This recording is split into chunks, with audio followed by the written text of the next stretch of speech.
Hey, welcome to the episode. Before we begin, I just wanted to give you a brief heads up that we faced a few challenges while recording the audio while traveling. So, unfortunately, recording these podcasts is not our day jobs, but we would very much love it to be. So, if you want to be a part of that change, please consider stepping to our Patreon. And we do apologize for any lack of audio quality. And we will be back to where you know our standard to be. No comment next week. Thanks, guys.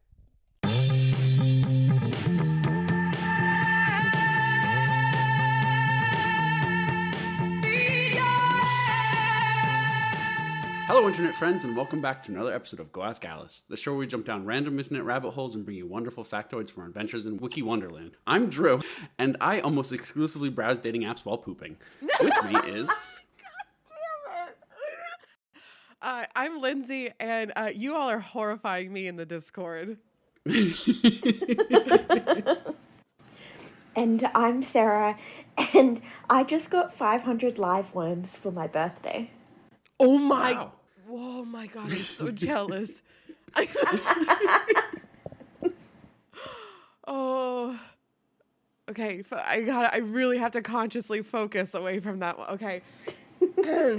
This is the show that we are paying attention to and focused on, and we jump down internet rabbit holes every week. We start on the same page. This week, we started on cryptocurrency, and from that webpage on Wikipedia, we navigated around in procrastination mode, clicking on different hyperlinks until we found something completely different. If we find ourselves reading 2 or more paragraphs, we are metrically interested, and we are beholden to share all of our new knowledge with you. Mm-hmm. That's right. I don't normally say the page first. So like I said, we started on cryptocurrency. Where did everybody... Where are we?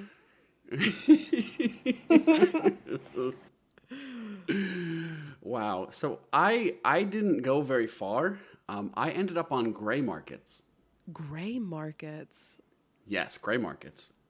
I want to have so many wrong guesses. Ooh, are they more tame than black markets? Well, you're just about to find out, won't you? You're going to have to wait. Ooh, I'm so keen. Jesus Christ. I landed on a person again. I'm on a roll with just interesting people. I landed on an individual named Ben K. Ben K. Ooh, okay. Are they a modern day individual? No. Oh, nice. I also landed on a non-modern individual named Henry II of France. Oh my God. I'm right. So I like this. So, okay, Sarah gave me a little bit of a spoiler, and she was like, okay, I'm going to talk about some people that are like related to things that you have talked about, Lindsay. And then she said something about French history. And like, I was listening, but I was also like, why am I so interested in French history? So I'm super keen on this. I think you'll really like it. Well, we'll figure out an order, but first we got to do question of the week. Yes. Yeah. So this week's question of the week, we thought of on the fly because we are big-brained geniuses, and it's all thanks to Drew. This one is, what is not a sport but should be a sport? And Drew, I'm going to pop you on the spot. Pop me on the spot. Okay. What should be a sport? I didn't even think of an answer to my own question. Oh my God. Dating apps. Maybe dating apps should be a sport. Well, I don't know. Probably something. You know what would be really great? Competitive napping or something. Like who can fall asleep the quickest and who can like stay asleep and has the highest quality sleep. Just like, competitive napping. I want to see that. Can measure that. Yeah. All right. I'd go pro in that. You have your little like your Fitbit or whatever, and you put that on, and it'll just be like, oh, you were restless like 10 times. And it's like, oh, that's penalty. Ooh, penalty. Yellow card. Yeah, I was gonna say that. Yellow card. Yellow card for being restless. Oh my God, right, I love that. That's a great answer. What about you, Lindsay? I just invented this game staring out my window here. I think that there should be a smell memory sport because I never remember the things or the tones that I smell. So it would be like you have like a row of like 10 mystery things that you have to smell, and then you have to recite what you smelled in what order. And I think that like competitive smelling would be really hard. It is so specific. How did you invent that staring out your window? I thought you were going to say, like, I don't know, like dog spotting or cat spotting or something that you could do out a window. No, I there's a lot of like very vibrant flowers out my window, so I was like, I want to go smell them. And then I was like, what if I made that intense? Made it competitive. Oh my god. What if I ruined it? What about you, Sarah? I love that. Mine is not going to be a surprise to anybody in the world, but it would be patting dogs. Like, who can pat the dog the longest? Who can make the dogs, you know, when they're loving a pat and their leg goes, they start, you know, twitching their leg. Yeah, who can get the dog to roll on their belly? Because I would win, obviously. I've patted a lot of dogs. The great thing about that sport is that inherently the judges are the dogs. Exactly. Yeah. Exactly. And I've never known a dog to be dishonest. So I think that's the most honest sport anyone could have come up with. Thank you. Wow. I'm going to license it. I just imagine like this great like theme song, like da da da da da da. Dog petting.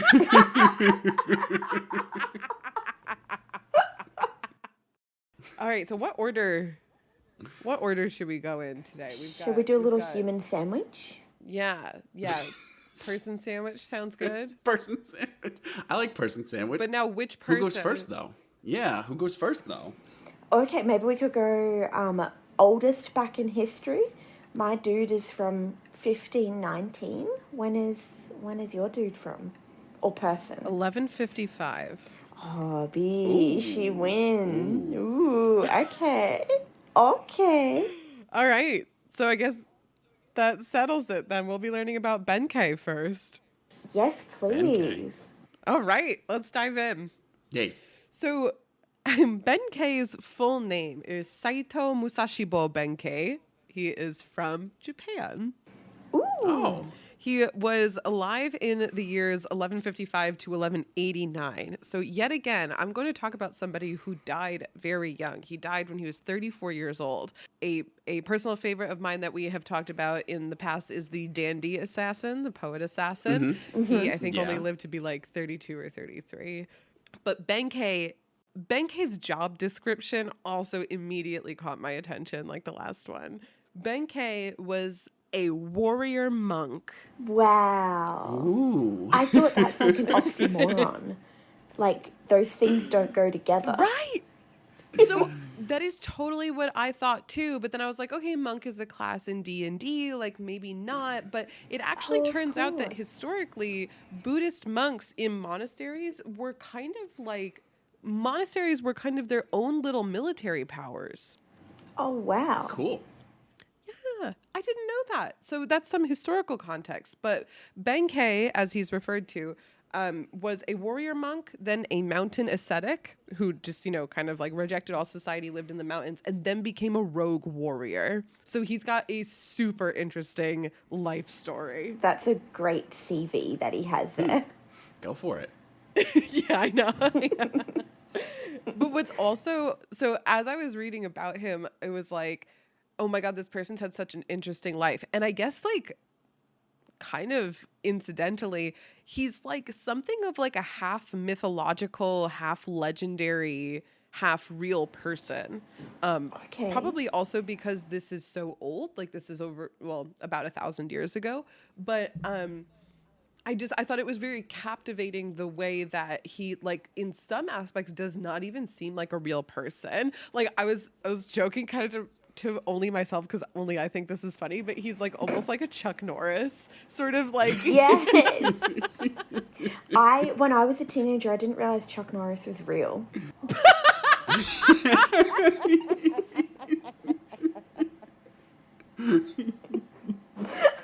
Oh my God. Where have you been my whole life? But yeah, that's, I mean, to me, Chuck Norris is like an extremely, extremely Western reference. Like, you know, Yes. like not really. Benkei is Benkei, like, you know, and after you like hear his whole story, he's gonna be like your own like reference. You're gonna be like, no, Chuck Norris is like Benkei. Okay, I'm so keen. So starting with his birth, people aren't really sure how he came to be. Some people think that he was born of a temple god. Others have reported that he was a monster child with long teeth. Ooh. Some babies are born with erupted teeth, and I've heard that back in like medieval times, this was taken as like a bad omen. Pause. What is that? So you know how babies' teeth are not erupted, so they're under the gums most of the time. Some babies, their teeth erupt while they're in the womb, so they come through the gums, and they can be born with like a full set of, well, not a full set, but you know, a couple of their baby teeth, which is you don't see on babies very often, if at all. And so back in the ye old days, in like British Empire times, they would see this and be like, well, shit, that is a bad omen. That is an unlucky baby. What? That is so fucking metal. They had to use the word erupted. Yeah, that's what happens when your teeth come through. They erupt. Yeah, they erupt. Yeah. Yeah. Oh, fuck yeah, they erupt. That's fucking sick.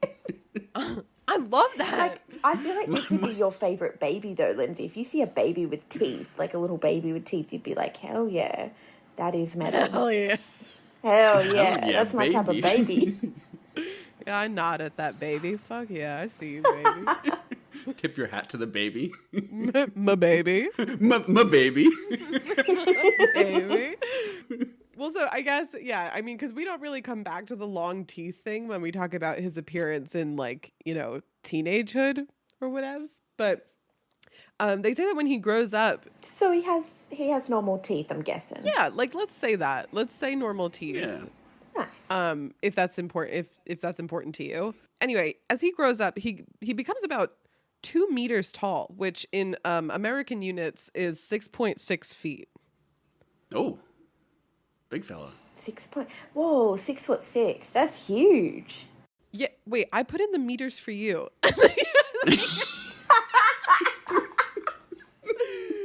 6'6". Yeah. So we do metric, but not in heights. The only imperial thing we use is how to measure our height. Oh my god, I'm like off to such a bad start. Just everything. First, the ignorance is off the charts. We've gone Chuck Norris, erupted teeth, and now the way that Australians measure height. I'm just really not doing it. Okay. No, you're doing a great job. You're doing great, sweetie.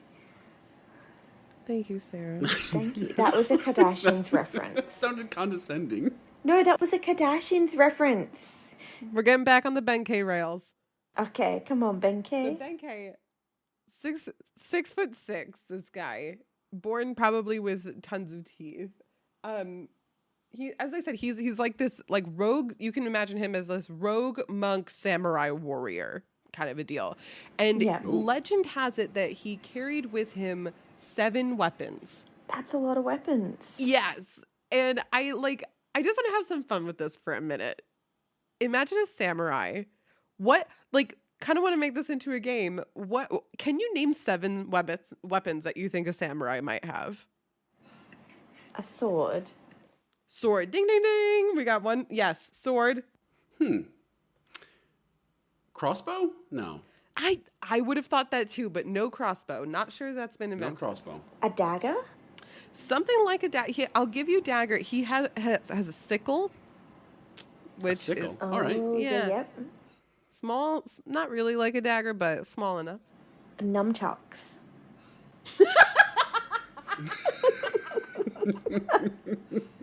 What? I feel like that's a I good love that. weapon. It is a great weapon. He doesn't have that one either. This is hard because, like, I feel like everything on this list, I'm like, yeah, I never would have pictured that. He also carries a broad axe, which, okay, maybe, you know. What is he, a D&D character? Like, yeah, right? Like, okay. Okay, so we've got sword, axe, sickle, also a rake. Oh. Okay. a mallet, a Jesus. motherfucking saw, and then finally, this thing called a glaive, which I had to look up. It's basically like this like staff sort of pole. Yeah, staff spear. Yeah. Yeah, it's got like a blade on the end of it, like something like a mix of like a pole with a blade on it. Okay. So he walks around with all 7 of these weapons, and this guy is just such a fucking badass, but he's got purpose. Okay, so legend has it that he was on a personal quest to take 1,000 swords from unworthy and arrogant samurais, because samurais are kind of all about like a code of ethics, which is like also kind of an oxymoron to be like, you know, a bit of a rogue samurai. Like they're very, very honorable, disciplined people. Yes. And so he's on this quest sort of to collect 1,000 swords from unworthy adversaries. And he's got 999 swords. And he comes So he's ready to collect his last sword. And he comes across a young man playing the flute at Gojo Tenjin's shrine in Kyoto. And as you can imagine, things don't really go well. Oh, no. So this smaller man, his name is Yoshitsune Minamoto, and he is a military commander. But of course, like, Benkei doesn't really know that. And so this man is just like smaller than him, and he thinks it's going to be like an easy fight. Like, he's playing the fucking flute. And he's like, I got this. Like, I'm a badass samurai warrior. I've got 999 swords. Like, whatever. So they're like, okay, let's fight. And they go to the Gojo Bridge. And I'm going to bring up the I'll bring up the Gojo Bridge a few times because it is a as far as the story goes, like, this is the historical landmark. Okay. Yoshitsune and Benkei kind of fight it out on this bridge. And I guess in addition to being a military commander, Yoshitsune is one of the most famous samurai in history. Like, this guy is a good fighter. Benkei loses, which sucks, right? Like, 999 swords in, fucking loses. And I guess he wasn't ready to give up without a fight. The English wiki article didn't really talk about, like, the emotional devastation, but he waits for Yoshitsune again at another shrine or temple and battles him again and loses. And so I guess at this point, he's kind of like, you know what, Yoshitsune, like, you've bested me. You're clearly, like, really fucking good at all of this. So I'm going to serve you as a retainer. I am going to fight by your side. I'm going to be your best friend. And, like, we're going to kick ass together. And they kind of just, like, travel around and I guess have awesome adventures and stuff. And they're, like, these kind of outlaws, and they're not really outlaws in the sense that they're really doing anything wrong, but it's because at this time in Japan's history, there were a lot of different, like, familial clans kind of vying for power, and politics were a huge mess. And I think that there was a lot of battling, overthrowing, overcoming each other, sort of a thing. And so they kind of got, like, jumbled up in the middle of that, particularly Yoshitsune did. So because of these shifting and unfavorable politics, Benkei and Yoshitsune are kind of seen as these sort of outlaw, badass kind of figures. I love that they just become best friends from fighting a couple times. They're like, did we just become best friends? Yeah. And then went on their own little way. It's so sweet. It is so sweet. You don't really hear about that happening so much. So good. So I'm actually just gonna, let's pretend they have a really great life. I'm gonna jump to death. Oh. Hell yeah, we like that big jump. I mean, he only lived about 34 years, but I'll be honest, this was, like, this wiki article was such a wild ride, and the death was like, I thought we were just going to have a nice, quiet ending. This is the most fucking metal part of the story. Really? Yeah. Oh no, he does not go quietly. Of course not. Of course not. So the setting is the castle of Koromogawa no Tate, which I have never been to. I don't even think it's still standing, but it takes place in a castle. Wow. And there is chaos and clamoring and fighting going on outside the castle. Cutscene, interior, peaceful. Yoshitsune is preparing to commit seppuku. They are surrounded. He knows that he's going to die. This is the only honorable way to die.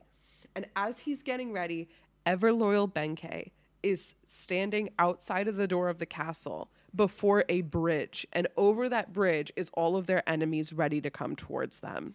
Violence on one side, peace and impending defeat on the other side. The army approaches this bridge. So it's basically an army on one side, Benkei on the other side. Benkei is standing there, 6'6", looking tall as hell, scary as hell. He's famous.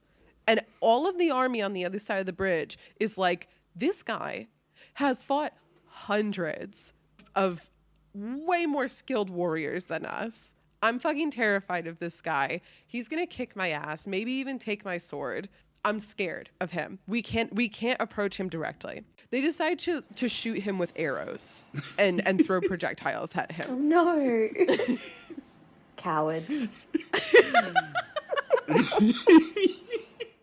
Hours of ranged attack ensues while, Yoshitsune's inside trying to peacefully die. And Benkei is just standing there looking like a total badass, just taking it.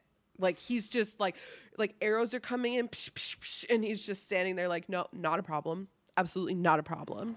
Wow. I gotta protect my best friend. He's just so made of honor. This guy is legendaric. So after hours of attacking, the army's like, surely he's dead now. Like, what the fuck is going on? Like, this guy is just like so mythological. Benkei is still standing, and the people, fucking terrified, start to like tiptoe over the bridge to like see what's going on. And Benkei falls over. He had been so stuck with arrows that he died standing up. And he had just stood there for hours. Wow. So did his friend survive in the temple? No, he committed seppuku. Oh wow, at least his friend got to go peacefully. That's Oh, I thought maybe he was going to pop his head out, be like, look, I'm going to do it, but if it's okay out here, maybe I won't.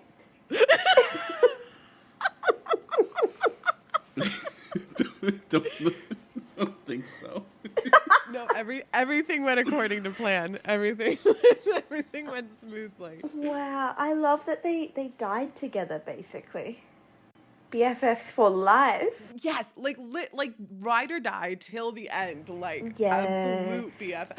I want to make one of those TikTok fan cams of the two of them. Yeah. But I wanted to leave you off with a lasting impression of Benkei's legacy. So there have been tons of pop culture references to him. Like, how can you not with a story like that? Yeah. Like, just so cinematic naturally. But there's a long list of like films and plays that have been done. But I don't really watch a lot of films, so they weren't very familiar to me. So I wrote down what I thought were very entertaining pop culture references to Benkei. May or may not be familiar to you, but the endless show One Piece. Okay, yeah. Maybe you've heard of.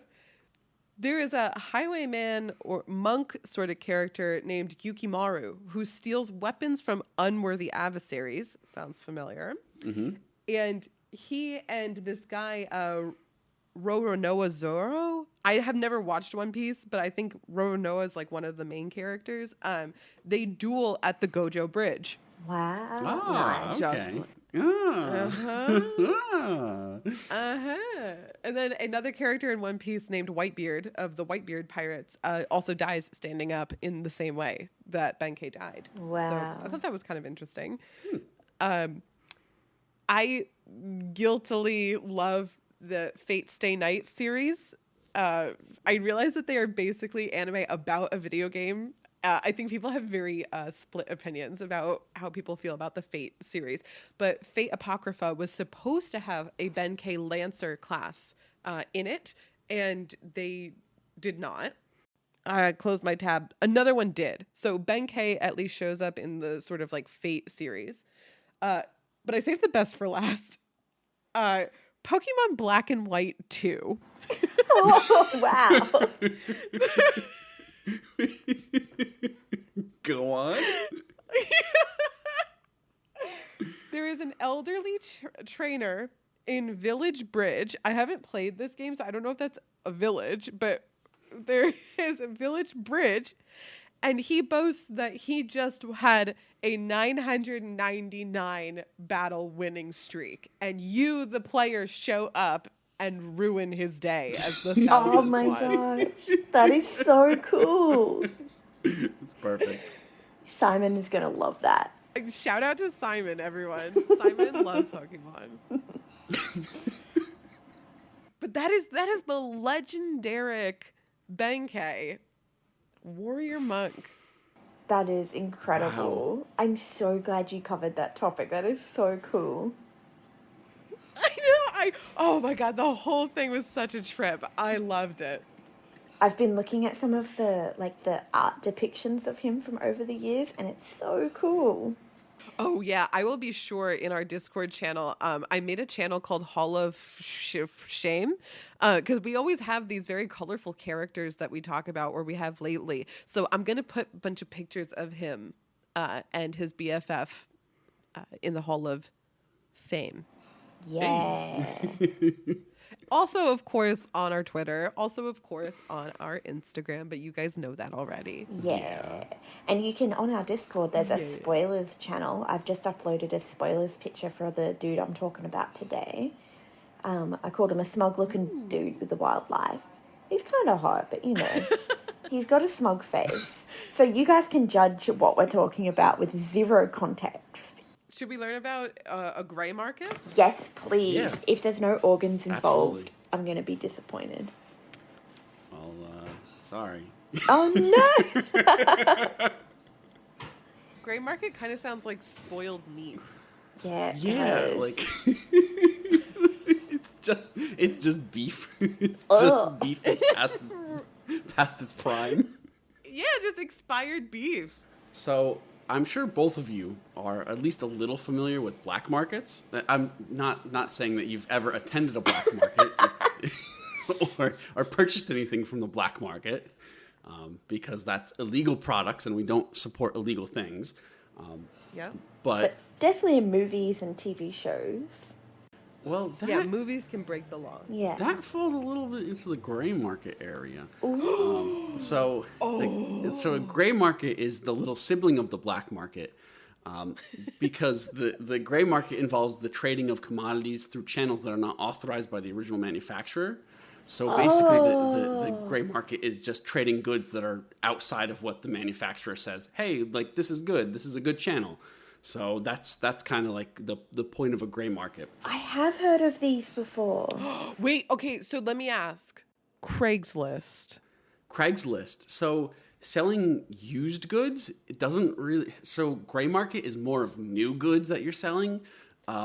Used goods, that's considered a green market, which is another just another offshoot. There's so many freaking colored markets. It's great.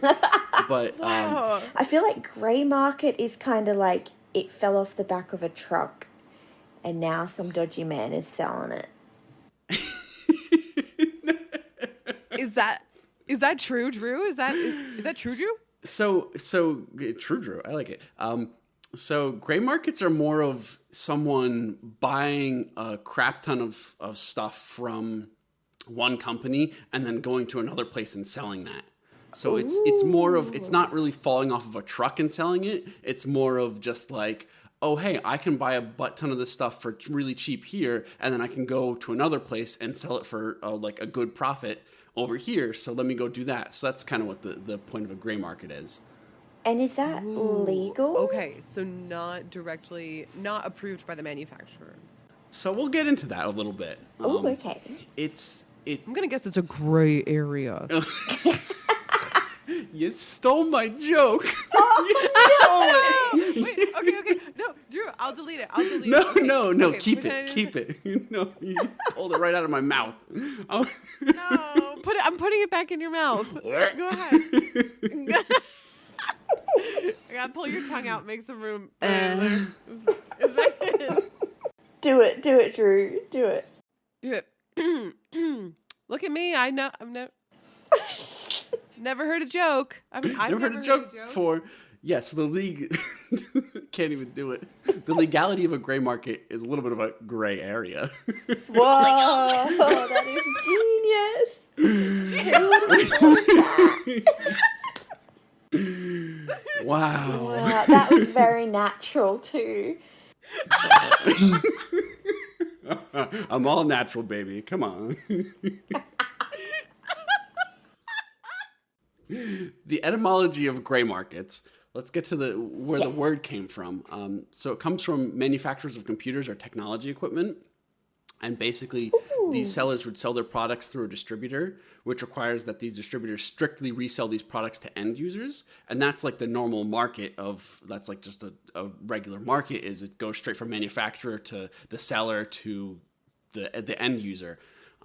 But some of these distributors actually choose to sell these products to resellers, and those resellers form what's termed the gray market. So it's those resellers they're resellers of resellers, basically.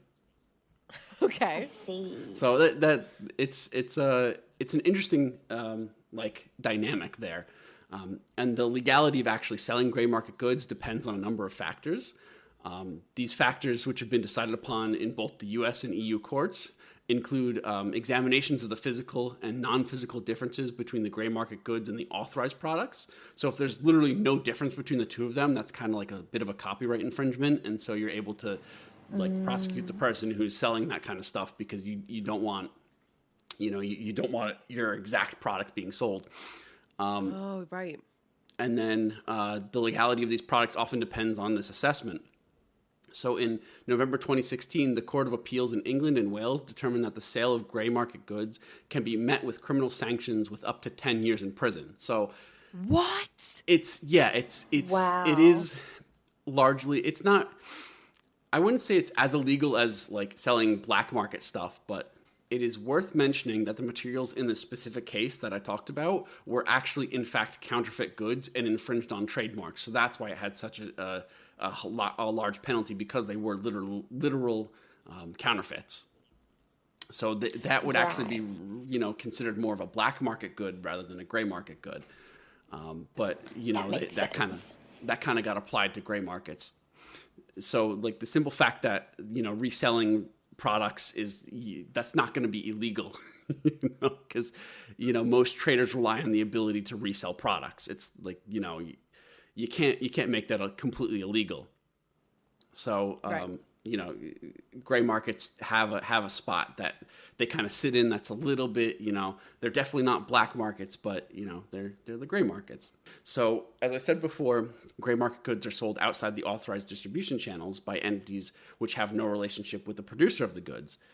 This is also known as parallel import, which frequently occurs when the price of an item is significantly higher in one country than another. So basically, if you have this, to me, honestly, gray markets kind of feels like the embodiment of capitalism, where you're able to say like, oh my God, this is so expensive in this one country, but not expensive in another country. I'm going to buy a butt ton in this other country where it's not expensive, and then just be able to sell it for like, below what they're selling it in the other country, and, be able to make a good profit, but also, not rip people off. I don't know. I feel like it's the embodiment of capitalism, but that's just me. So. But it's illegal. Exactly. Well, it's, I would say it's kind of like Robin Hood. Well, you're not giving it away. It's like Robin Hood with a profit. Robin Hood with a profit. Good. Okay.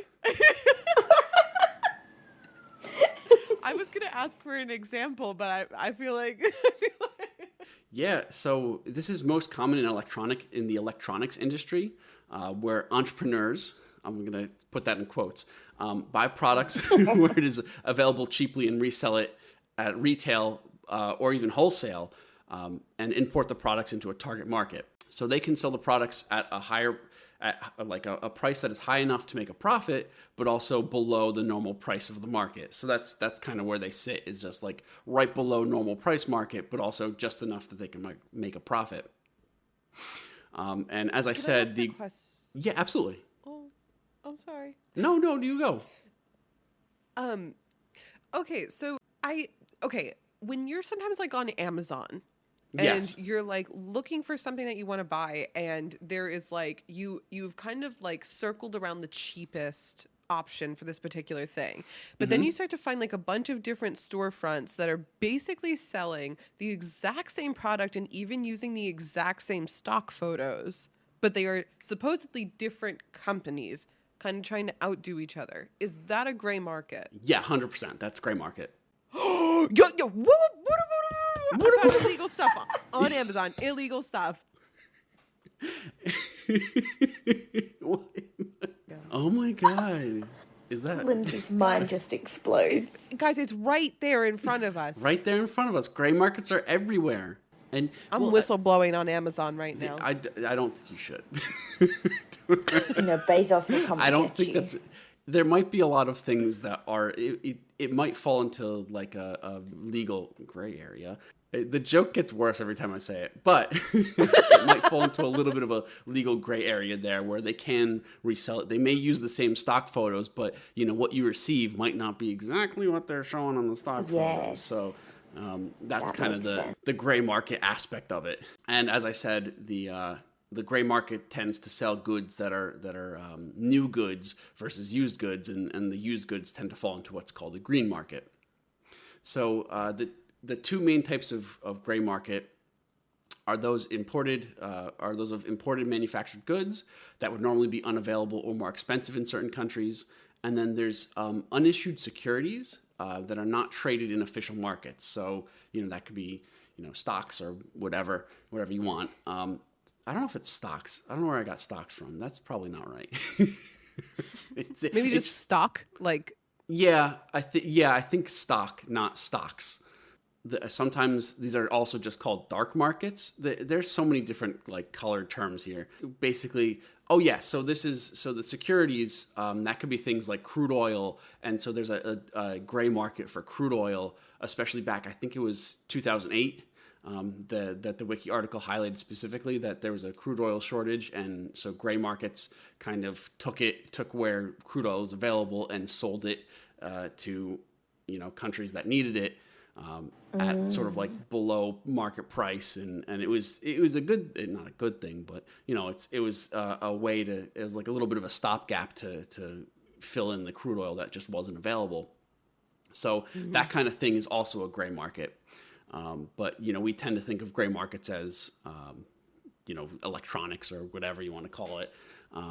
But this is the crude oil is considered a gray market because it wasn't intended explicitly by the oil producers. It was outside of what they intended. That's kind of the whole point of this, is just like it's outside of what the manufacturers intend.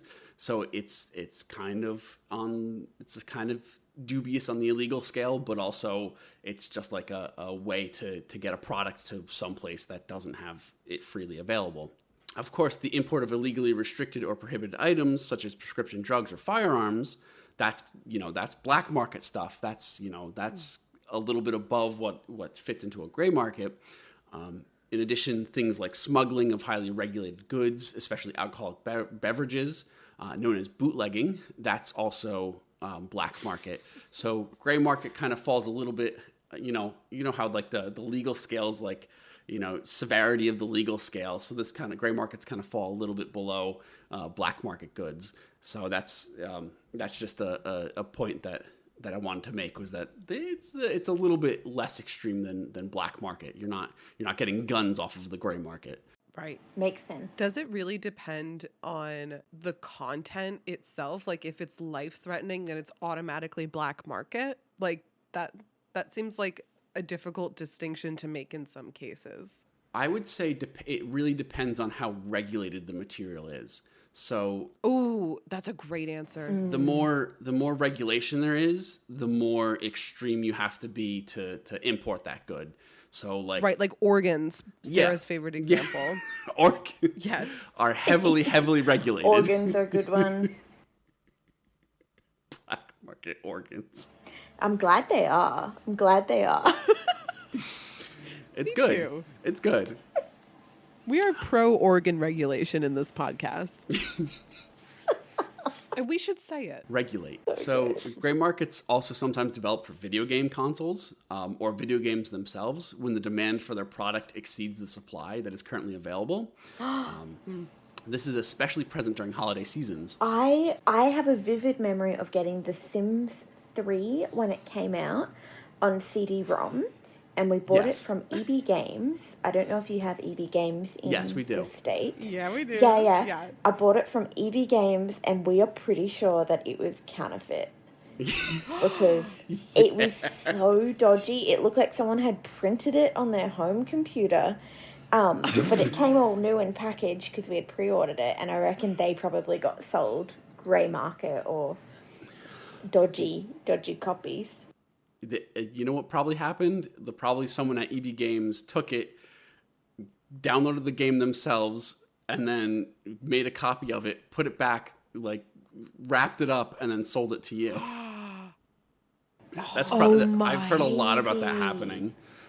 Really? Yeah, there's like, I've heard from a few people of like they pre-ordered a game and then they got it, and when they opened it up, there was a save file on it already, and they're like, "What the hell? Where's the save file from?" And it's people had literally taken it off the shelf, put it back, resealed it, and then sold that off as a brand new game.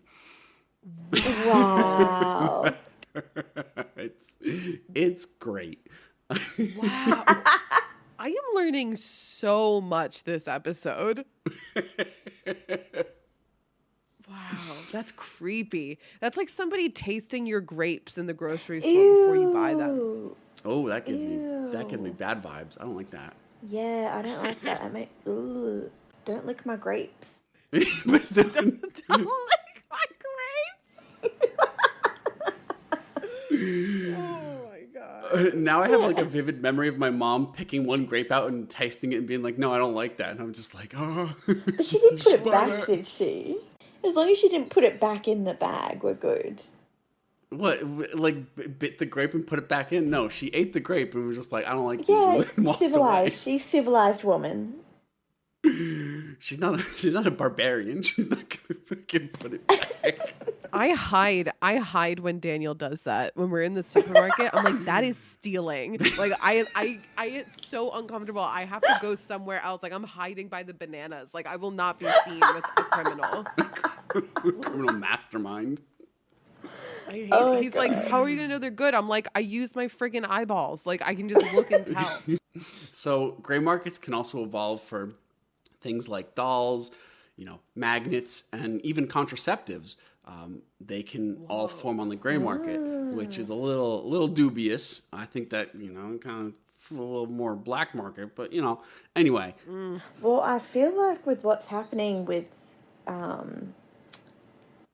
the Supreme Court at the moment, I think people will totally snatch up Plan Bs and things like that and be able to sell them around where they're needed, which I'm totally for. I know it's illegal, but like this is stupid that people even have to think about doing this. Well, we've got a gray market for it, so that's where it is. It's the gray market again. Yeah, I approve of that gray market. Then there's the great. I love this. The great practice of scalping, which I fucking hate. Fuck scalpers.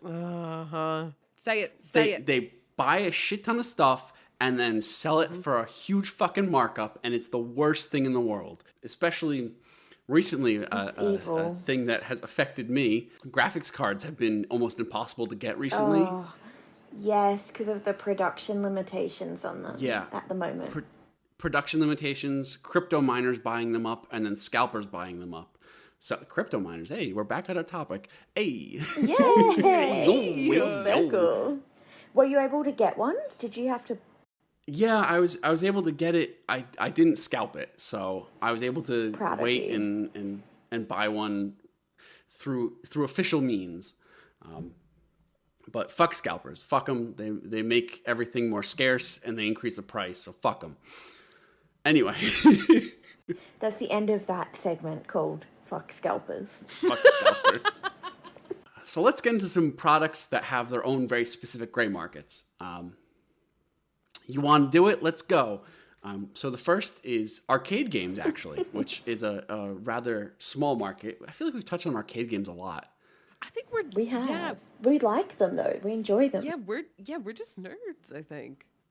Yeah, we're nerds. Oh shit, I'm a nerd? We're all in the sciences. Like, come on, we're nerds. Sarah, you have a PhD. You're a fucking nerd. Like, Yeah, I know. God. ooh, Dumbass. Ooh. This is gonna be a bitch to edit. This is gonna be such a bitch to edit. I'm so sorry. That's fine. That's fine. No, make it a real long one for the boys and the girls And ladies. and ladies. So basically, when you power on specific arcade cabinets, it tells you what region it was specifically designed to be sold in. It will like pop up with a little thing that says like designed to be sold in this region. And basically, this was used to prevent bootleg arcade games from being sold. But kind of the gray market doesn't really distinguish between bootleg and regular material, so both are kind of sold on the gray markets, and these resellers kind of ignore the whole this should be sold in this region. So sometimes you might see an arcade cabinet that you plug it in and it's just like, oh, it should be sold in this region, but it sure as hell isn't in that region. So there's definitely a gray market for those. And then it comes to automobiles. And there's a huge gray market for automobiles because, Really? yeah, huge.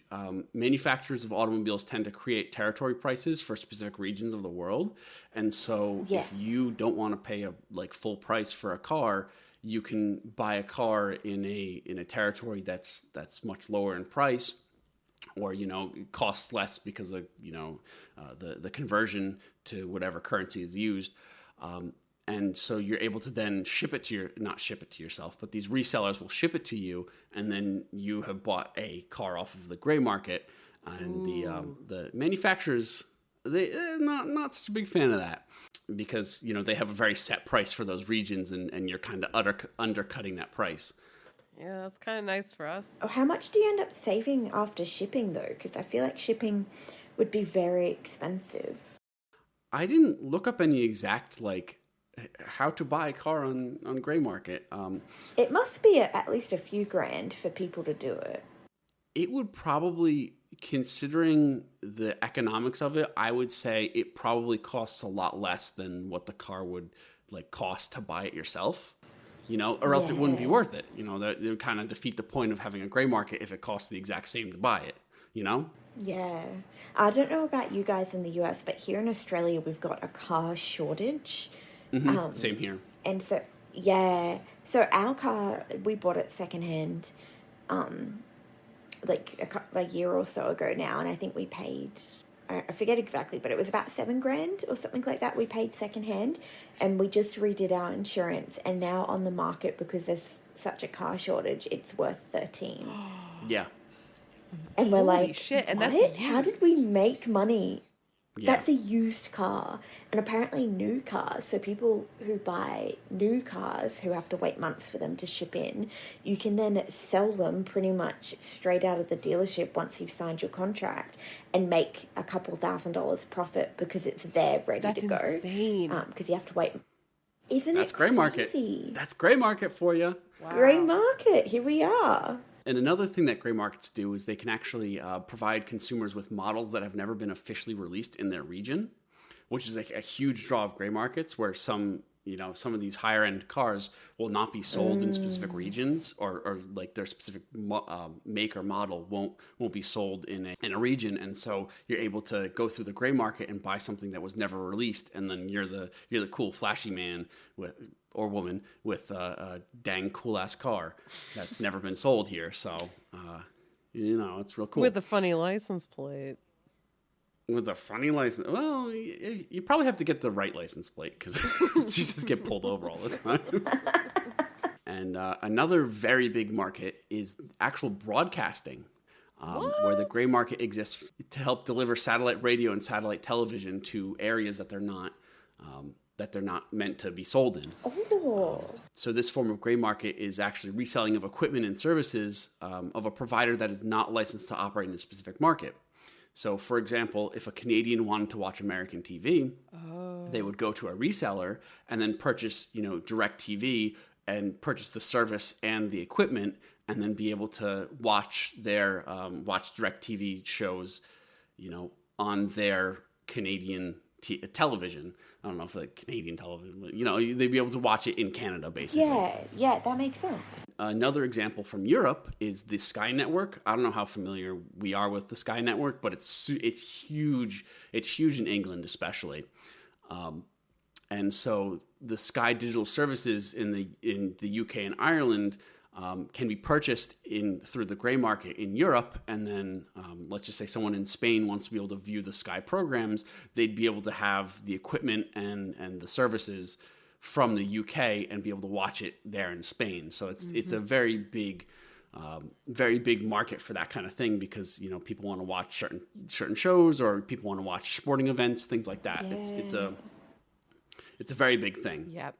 Yeah. Cool. And there's a lot of judicial rulings on the legality of this because these people have a lot of, not these people, I should say, these companies have very big pockets, so they're able to really go after these kind of resellers.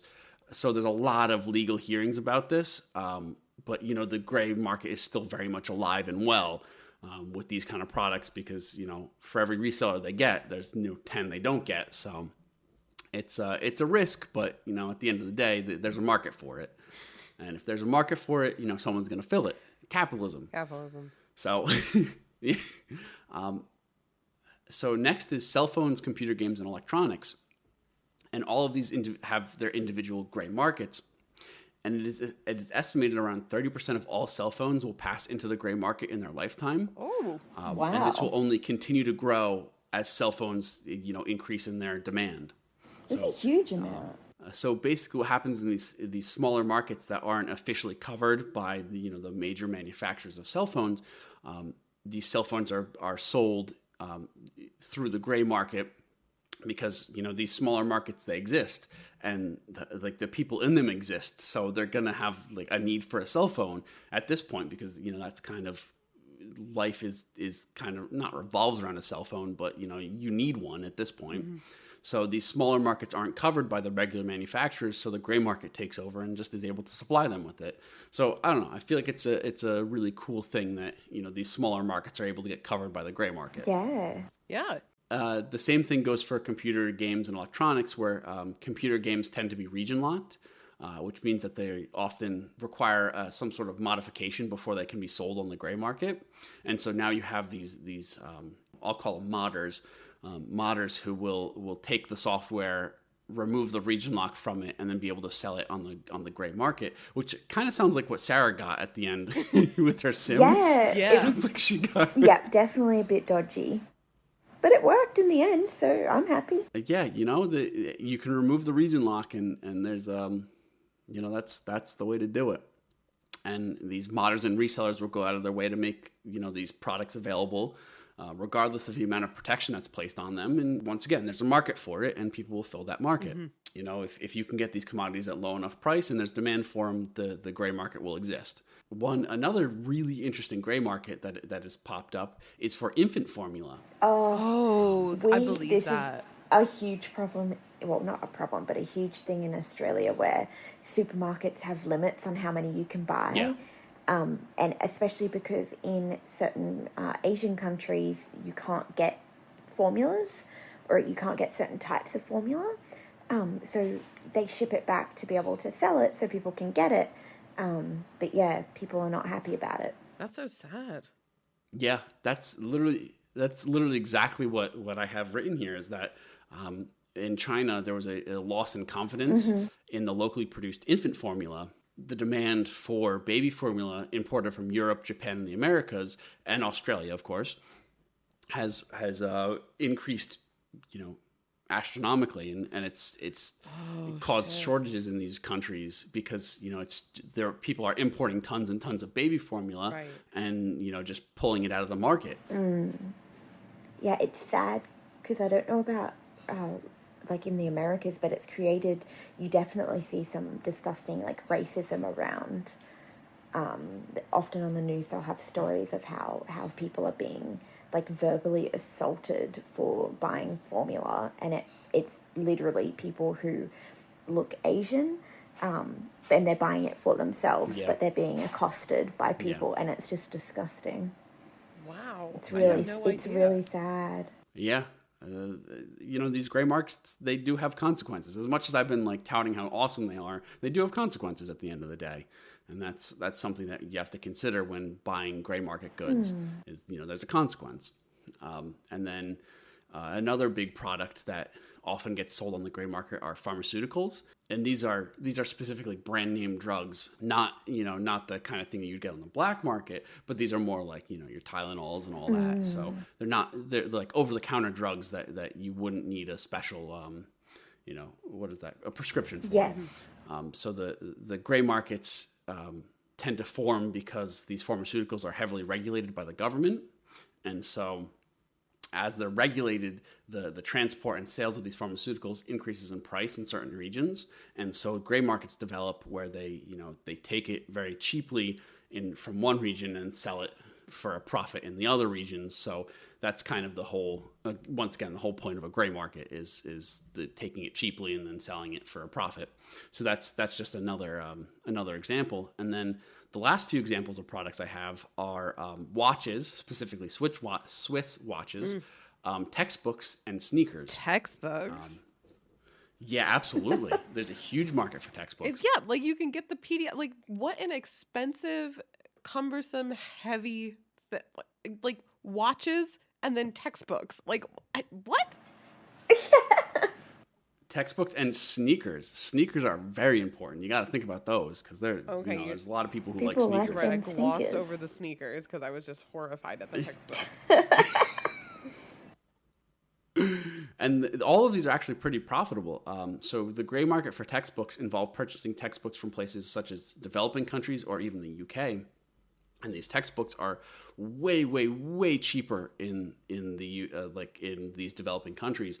Like I know a few of my friends bought textbooks from India that were English textbooks, but were like maybe 1/8 the price. Wow. And they just bought them, and then that was how they got their textbooks, and that was a bit of a gray market. But that's not illegal. So, no, it's not illegal, but it's a gray market. Oh, because it wasn't intent. Okay, because the pricing there does not reflect like if you were to go back and live What in it New was, York yeah. City.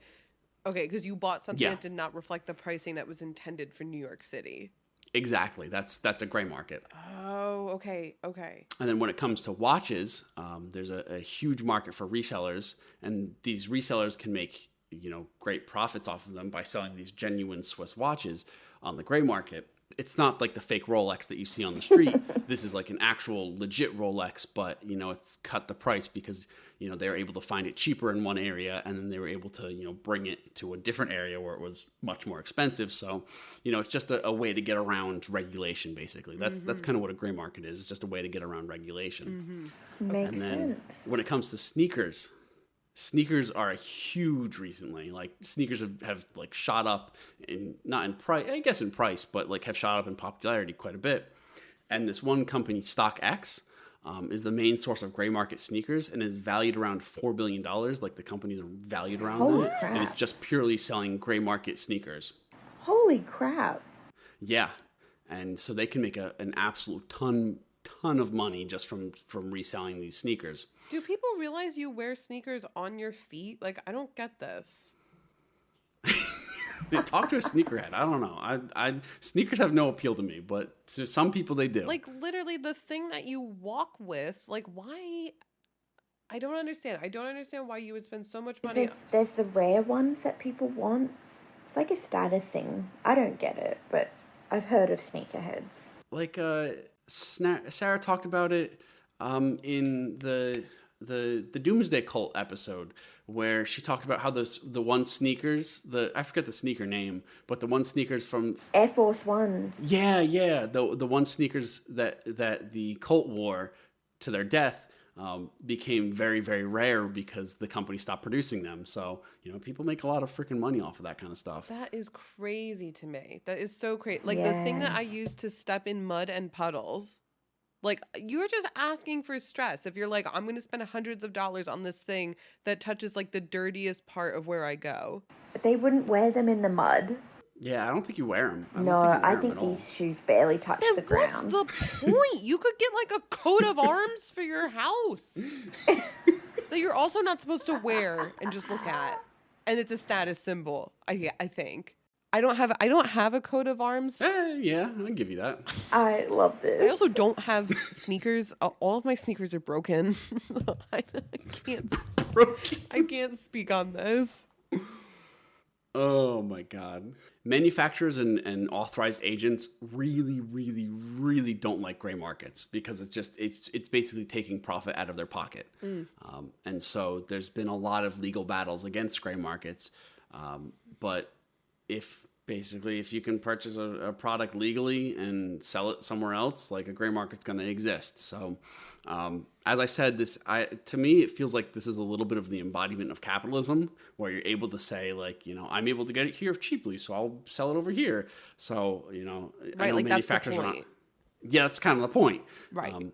So I know manufacturers aren't super happy about it, but these markets exist, and I think they're going to continue to exist because there's a need for them. So yeah, that's a little bit about gray markets. Oh my God, I learned so much about the way society functions. This was extremely Yeah, educational. right? Yeah, this is great, Drew. Thank you. No problem. Gray markets, they're out there. It's super interesting. Thank you, Drew. No problem at all.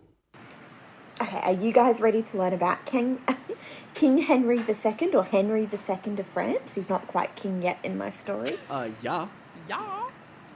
Yeah. Okay. So our dude was born in March 1519, so back in a year-old time away. And he was the second son to King Francis of France. Wow. Why would you name your song Francis if you know he's going to be King of France? It's just a tongue tie. So his parents were actually second cousins, because this was back in the time where you wanted to keep that good royal blood in your family. Great. So Great. I don't think it's important to the story, but I thought it was a fun fact. I'm holding it in, don't worry. Drew! Do it, Drew, do it. That goes against genetic diversity. How did that not even occur to me this time? I was like, yeah, incest. God damn it. Damn it. All right, reset the counter. It has been 0 days since Drew talked about incest. It's the opposite of incest. Oh my God. Sorry, Sarah. Sorry. That's okay. I'm always here for genetic diversity. So as you might assume, he's the son of a king. He's probably got the chillest childhood you can imagine, which is what I was thinking. I was going to be like, oh, this spoilt brat. He probably got to do whatever he wanted whenever he wanted. Not the case at all. He had probably the least chill childhood you can think of, because in the 16th century, it was majorly unhinged with battles and invasions all across Europe, and one of the biggest battles was the Battle of Pavia, and the Kingdom of France, led by Henry's father, was in this battle against 4 different kingdoms. So it was huge. There was 4 different kind of superpowers fighting each other. And so, long story, super short, it was a total shitstorm. And his father basically got captured by the forces of the Holy Roman Emperor, Charles V, and he was held prisoner in Spain. So you're probably thinking, this is stressful for a young man to know that your father's been captured and he's being held prisoner. I mean, yes. Or was he just Well, like, fuck Yeah. that guy? Oh, probably later he was, because don't worry, his father. So first of all, he wrote a letter to his mother, being like, I'm okay. Of all things, nothing remains but my honor and my life. Which that's good. I'm Okay. alive, so nice. However, he made a deal with his captives to secure his own freedom, and the deal was that he swaps his freedom for the captivity of his two sons, Francis and our boy Henry. Oh. Get fucked. So the king had been captive for a couple of months, a couple of bad months. Henry and Francis were held captive for how long? How long do you think? God, it's gotta 3 days. It's gotta be years. It's years. Yeah, it's years. It's Damn 4 it. fucking years. Oh my god. Oh my god. He got 2 of them though. Yeah. So his father, he claims that, he made this deal under duress. And it's like, but don't you just say no? Don't you say no to the deal? Don't you just Don't you say, just I'm have going to remain honor? captive? Oh my god. Yeah, so his poor sons held captive for 4 years. Not many details around that. Just he was captive for 4 years and then he got released. So that was his childhood. All right, yeah, we're just gonna glance over that. No trauma. Exactly. Just pretend the trauma didn't happen there. But it's okay, because Henry's life got, kind of back to normal. At the age of 14, he married Catherine de Medici, which this is where I thought Lindsay would get excited because of the Medici family in French history. Fuck yeah, and Italian history. I mean, they like funded the Renaissance. Yeah, exactly. So huge important family. And Catherine de Medici was kind of like the French branch of this family from hundreds of years ago. They'd kind of branched off. And so she was a member of the ruling family of Florence. So another lady from high society. So a perfect suitor for Henry. I mean, that's kind of amazing. Sorry, I feel like we talked about this in another episode, that it was like, I always knew that the Medicis were important, but never knew that they were like high enough society to marry royalty. Yeah. Yeah, and she becomes queen as well later in our story. Oh fuck! Why do I feel like I knew this, but I'm still surprised again? I feel like I was surprised about this in another episode. But okay, sorry, continue. No, I was surprised too. I'm like, I remember them being noble people, but yeah. So they got married at 14, which is pretty young, but back in the day, probably not too bad. And he's already been to prison. He's already been to prison. He's been held against his will, and now he's married at 14. This poor kid is probably just going through puberty as well. So what a shit time. He's like, my voice is changing. My best friends are rats, and now I'm married to but I'm rich. But he's rich though. He's fine. Yeah, he is rich. And don't you worry about him. Don't you worry, little cotton socks off. So he was married a whole year to lovely Charlotte before he began having an affair at 15. Little bitch! Yeah, so this 15-year-old, he wasn't banging another 15-year-old or anything like that. He had a secret affair with the 35-year-old widow, Diane de Pointers. What? Yes. So a woman old enough to be his mother was his... I feel like at that age, like grandmother. Maybe not. Definitely old, double his age. The worst part is, well, Diane had known him since he was a very young boy. Ew.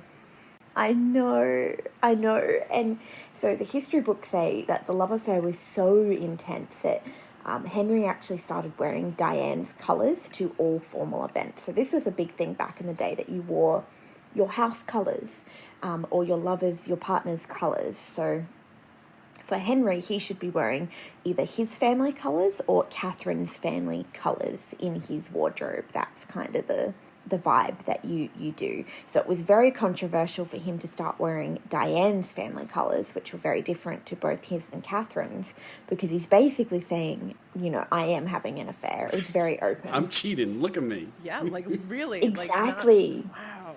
So it has also been said in the history books that Diane was extremely confident, mature, and intelligent, and she left Catherine powerless to intervene in the affair. But don't worry, Diane wasn't a total monster. She did, however, insist that Henry keep sleeping with Catherine in order to produce heirs to the throne. So that's kind of her. I mean, yeah, but I also want to take a moment and be like, no wonder why the world is so fucked. Because I'm remembering remember the episode where I talked about the Cloaca Maxima? Yeah. Okay. Yes, I love that. But remember that like one of the rulers who ended up in the Cloaca Maxima was this like 18-year-old like fuckboy who just like everybody hated because he was an asshole. Like how much of our history is built on like just like teenagers Fuckboys. just being shitheads. Like, Totally, because especially when your life expectancy was so low, emperors and rulers were often young boys after their fathers died, making super rash decisions that I'm sure were powered by hormones and right. and just ridiculous stuff. Just impulse. Like this is crazy. Oh my God. It's like you think that the world is a certain way before you grow up, and then you look around and you're like, oh my God, it's always been us. Like it is just us. We did it. We did this. It is humans. Yeah. Okay, so you might be thinking, why did they need an heir? Because he was the second brother. He wasn't the oldest. He was the youngest of the two brothers. So, why was it so important they even needed an heir? And it turns out that his older brother actually died at the age of 18 after a game of tennis. What? Yeah. Are you serious? Yeah. And so, I was like, well, I want to know what the fuck happened there. How do you die after a game of tennis? Like, was it a health condition? What happened? I knew it was going to be juicy, and I was so right. Oh, Dish. So, there is a theory and a huge suspicion that he was actually murdered. On the tennis court? On the tennis court, just outside the tennis court. So after a game of tennis, he asked for a cup of water, as you do, a little bit parched. And the water was brought to him by his secretary. However, after drinking it, he immediately collapsed and died several days later. I wish that we knew a forensic scientist to talk about this. What do you think happened to? No, I'm not a forensic chemist, but it sounds like poison to me. Totally. I reckon it was poison. And Henry's wife, Catherine, actually ordered that his secretary be brought before the court of the land. And after searching the secretary's living quarters, they discovered a book on different types of poisons and how to make them. Oh my. Oh. So it was her, like, because at first I was like, oh, somebody probably bribed her.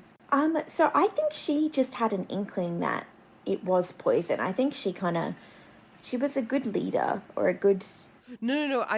It's surprising that the secretary just did this of her own volition. I think it was a male secretary because women had no rights back then. Yeah. Or was it the king's lover who, was just like, oh, you need heirs because something's going to happen to your brother. So that's what I think. Something might happen to your brother. It could be. And it's also sus that Catherine was like, we need to search his house. I don't know. Maybe she had an inkling. But under torture, apparently the secretary did confess to poisoning the young prince. So, case closed. Yep, good old torture. That's how you get honest Good answers. old torture. I know. So who knows? Who knows if it was torture or maybe it was a health condition. Like he could have had an underlying heart condition or something like that. But, I love a good juicy murder story from history. That's great. Yeah. So obviously after his brother's death, his father, the King of France, is quite concerned about Henry's very badly hidden affair with Diane. So they were like, Dude, you're not hiding it very well at all. Everybody knows that you're banging her. You're wearing her house colours. You've got to get your shit together because you're going to be king one day. And so to try to talk sense into him, the king sent his very own mistress to talk to him. Oh, okay. I totally thought you were going to be like, he sends him to war. Because I feel like that's just what they always did back then. Like, you need some sense, I'm going to send you to war. Send to war. No. Just his mistress. It's so hypocritical. But the king actually ended up banning Diane from attending the court. So for basically being seen in certain areas of the public to try handle this publicity nightmare, because he knew that one day this kid was going to become king. Yeah, but it sounds like there's already illegitimate heirs crawling about. Oh, I think for sure. For sure. And he did eventually become king at the age of 28 when his father died. So this was quite dramatic. On his birthday, his father died. So what a way to welcome your 28th birthday. Oh, it's like, do we still do cake? Yeah. Cake, then crown. What's the order of the night?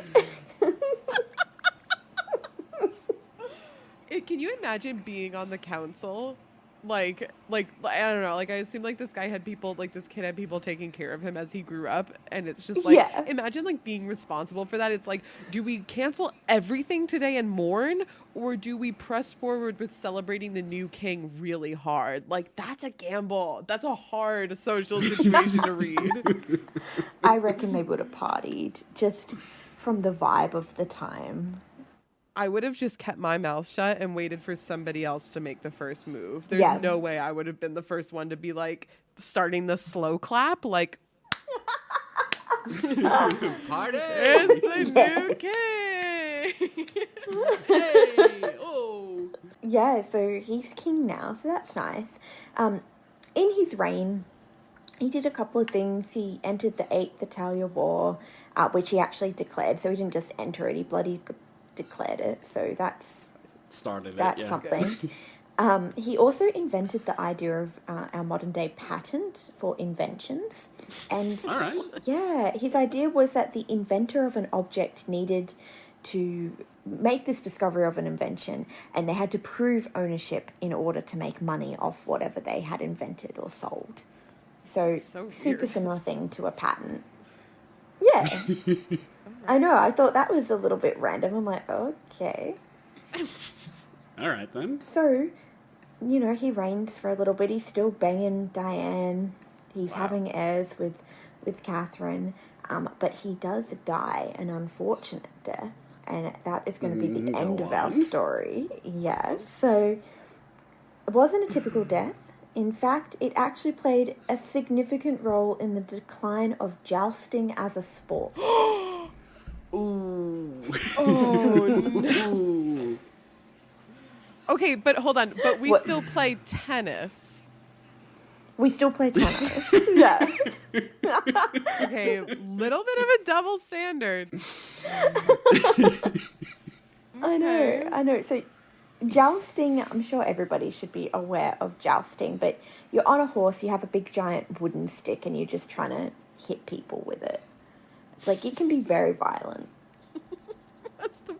I think it's the point to be violent. Yeah. Yeah. I mean, it's more violent than tennis. Careful what you say. Careful what you wish for. We'll come back to this one day. You'll be like, I was so wrong. So, the day he died, he was having a good old joust with his longtime enemies to celebrate the marriage of his daughter, as you do. Did I hear that correctly? All right.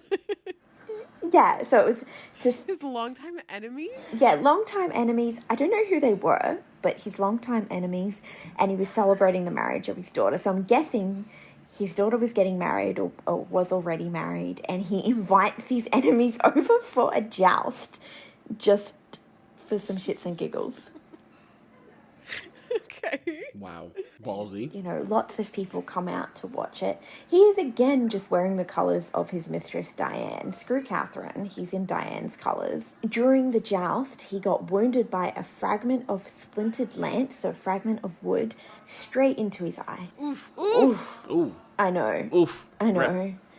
Rip. So he didn't die immediately. So even after surgery from the royal doctor, he did suffer some brain damage because it penetrated so far back into his eye. And he actually ended up dying from sepsis. Whoa. Yeah. Ooh. Brain injury. Not a good way to go. Yeah. And as he was sick and dying, his wife, Catherine, actually forbade the mistress Diane from seeing him. So she was like, this is finally my revenge. You cannot see him. And apparently after his death, she actually banned him, or exiled her, from the city. That's cold. Wow. Yeah. I mean, like, I support it. Like, I mean, like, I don't hate it, but like, that's some cold. That's revenge served cold, I think. Yeah, totally. Definitely good old revenge. Definitely good old revenge. So that's my story. That is the end of Henry II of France. Damn. Wow. You know, I Wow. never paid attention, you know, with all of like the same names of all of the kings. Yeah. I never pay attention. They're all interchangeable in my mind, but this colors it in. Like, this is Yeah, it really does. now I know what King Henry II was like. I know. This gives me... Imagine I said that Yeah. and it was the wrong name. Now I know all about Charles. Charles III. Yeah. That was excellent, Sarah. That was really, really... Yeah, absolutely great. Oh, That was thank great. you. All Both of your kinds of topics facts. were great. I loved the wild rides we went on. And I loved that Drew actually taught us something. I feel like I didn't teach you anything but gossip, but Drew educated us. I definitely learned something from both of you, for sure. Yeah, absolutely. As always, thank you for hanging out with us. Thank you for learning something new. There's no way that you could have known absolutely all of this before listening to this episode. So thank you for taking this wild ride with us. As always, you can find us at Go Ask Alice Pod on Twitter. You can find us at Go Ask Alice Podcast on Instagram, I think. I hope I said that right. Yes. Sarah Webb Science on TikTok, because Sarah said I do to merging our TikTok accounts. And if you want to hang out on Discord, it has been phenomenal and awful all at once. There is a surprising number of people. Drew keeps posting all of the most cursed videos I've ever seen. You can have access to all of the visual aids from our podcast all in one convenient location. And we just want to hang out, just want to talk. It's a little bit easier than the prying eyes of Twitter. Yeah, and little sprinkles of spoilers in there too. You can get spoilers. That's true. Yeah. So as always, we will see you again next week. And till then, we love Robin. We do love Robin. Bye. Bye-bye.